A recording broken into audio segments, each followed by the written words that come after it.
Bien-aimés dans le Seigneur, bonjour, bonjour. Nous nous retrouvons encore à cet endroit, donc à la montagne, pour partager cette parole que l'Esprit a mis en moi aujourd'hui.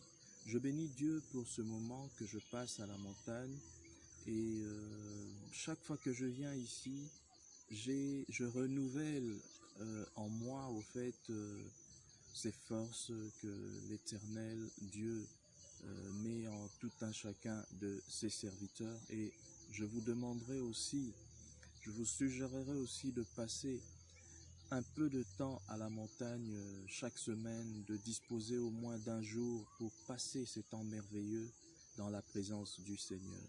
Je bénis Dieu donc pour ce moment.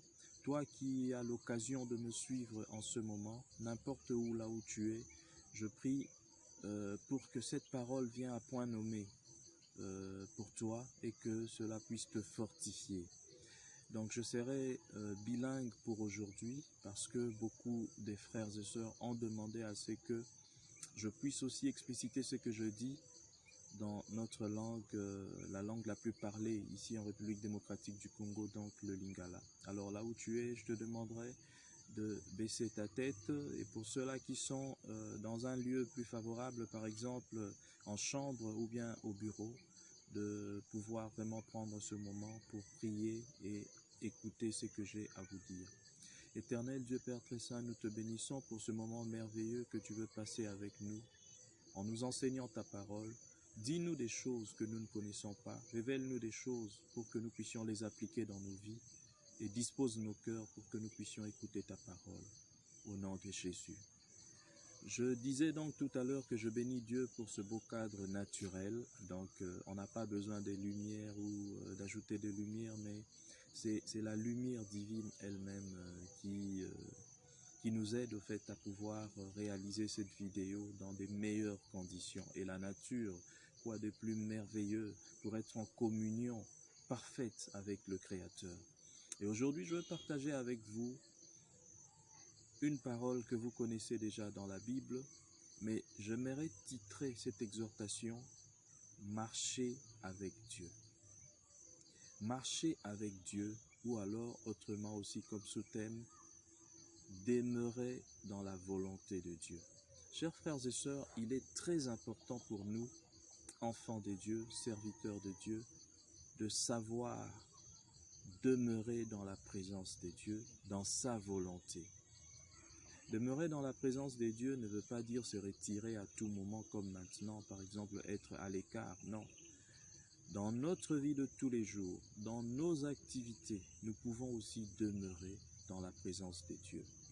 Il suffit tout simplement de demander à ces dieux de connecter notre esprit à son esprit, que nos esprits soient connectés à l'Esprit Saint, afin que nous ayons cette conviction à chaque minute, à chaque seconde, que Dieu est à nos côtés, Dieu est à côté de nous.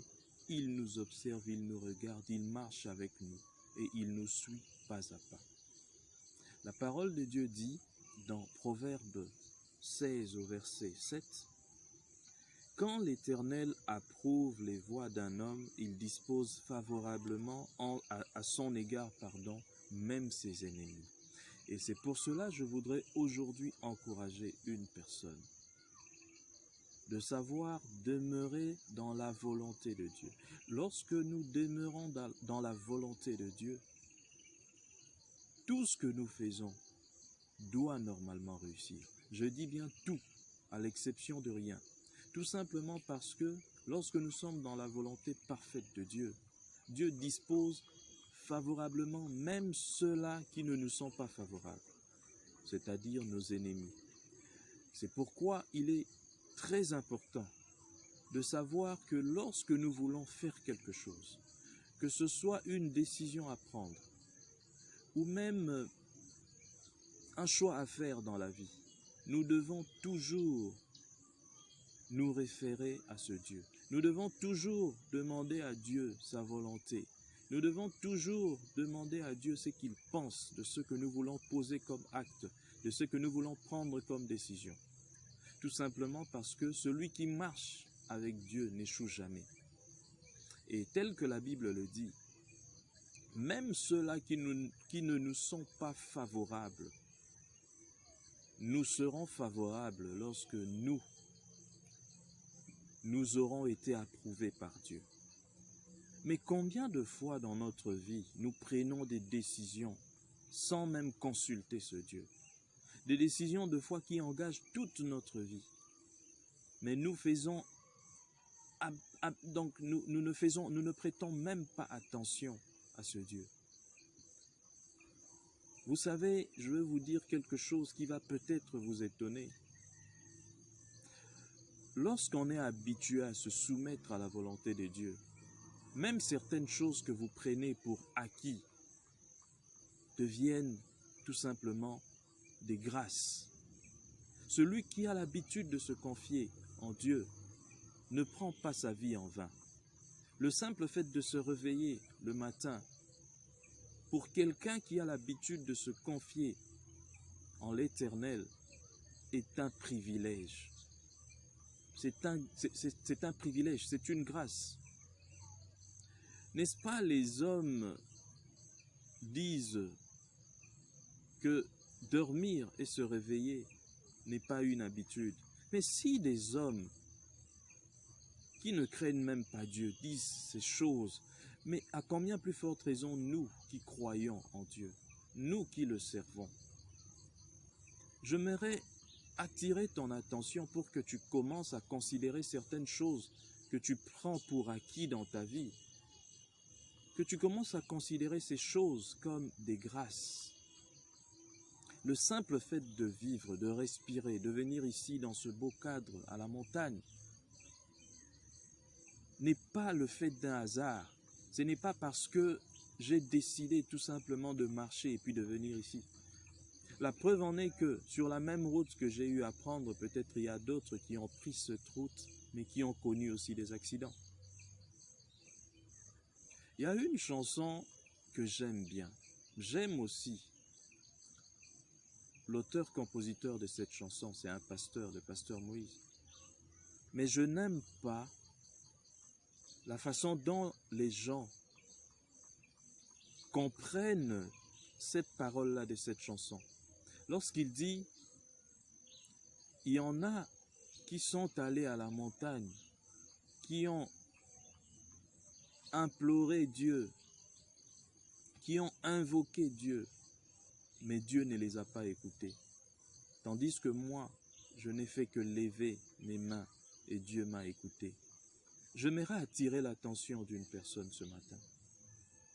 Ce n'est pas parce que tu as eu à prier une fois et que Dieu t'a répondu et que tu as vu les manifestations peut-être de ta prière que tu dois penser que c'est devenu une habitude ou que Dieu ne répond pas à d'autres personnes.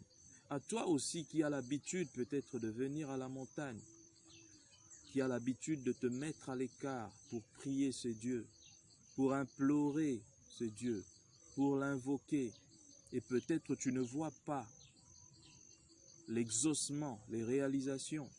Je voulais te dire tout simplement, le temps de Dieu,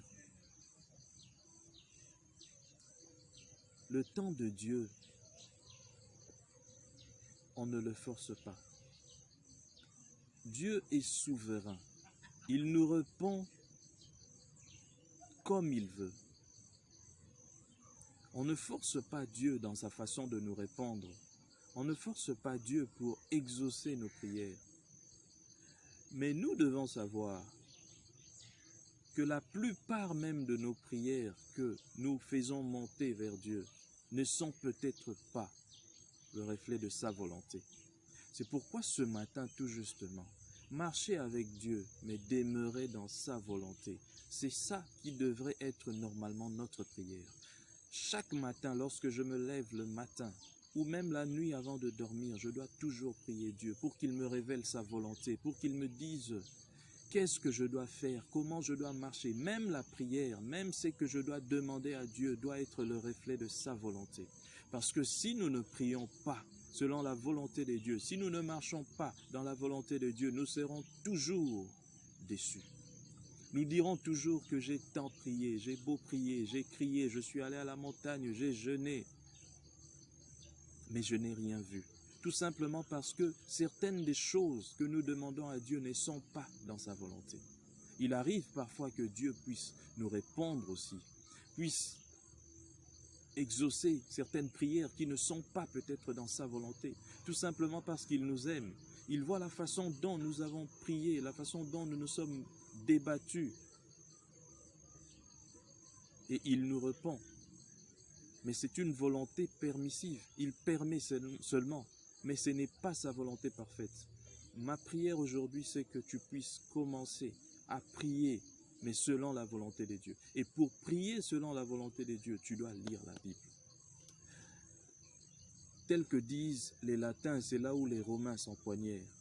Beaucoup de chrétiens aujourd'hui ne lisent pas la Bible. Pour comprendre la volonté de Dieu, tu dois te référer à la Bible. Tu dois avoir l'habitude de méditer la parole de Dieu pour comprendre sa volonté dans ta vie. Parce que Dieu peut te parler. Parce que nous appelons les rémas. Dieu peut te parler par la bouche des prophètes. Mais comment seras-tu capable d'analyser ce que ces hommes de Dieu, ce que ces prophètes de Dieu te disent si tu ne lis pas la Bible? La Bible est un miroir. C'est un miroir qui nous montre un peu tout ce dont nous avons, qui nous montre la volonté parfaite de Dieu. Et toutes ces choses singulières qui concernent notre vie ont une relation, une corrélation avec la parole de Dieu. Chers frères et sœurs, ce matin, j'aimerais vraiment que tu puisses t'approprier cette parole, que tu puisses marcher avec cette parole. Cette parole vaut mieux que 1 million de prophéties. Vaut mieux que 1 million de prophéties que tu entendras n'importe où. Aucun prophète de l'Éternel ne peut te dire des choses qui sortent de cette parole. Mais pour que tu ne sois pas un chrétien qui va de déception en déception, malgré que tu t'appliques dans l'exercice de la foi, tu jeûnes, tu vas à la montagne, tu pries, c'est par tes efforts, tu te dis au fait que je dois mériter. Mais il te manque une seule chose, c'est parce que tout simplement tu ne te conformes peut-être pas à cette parole. Peut-être que tu ne la lis pas. Aujourd'hui, prends cette peine. Chaque jour, prends le temps de méditer cette parole. Tu seras inébranlable. Et personne d'ailleurs ne viendra te dire des choses qui te feront peut-être paniquer. Celui qui lit, qui médite la parole de Dieu,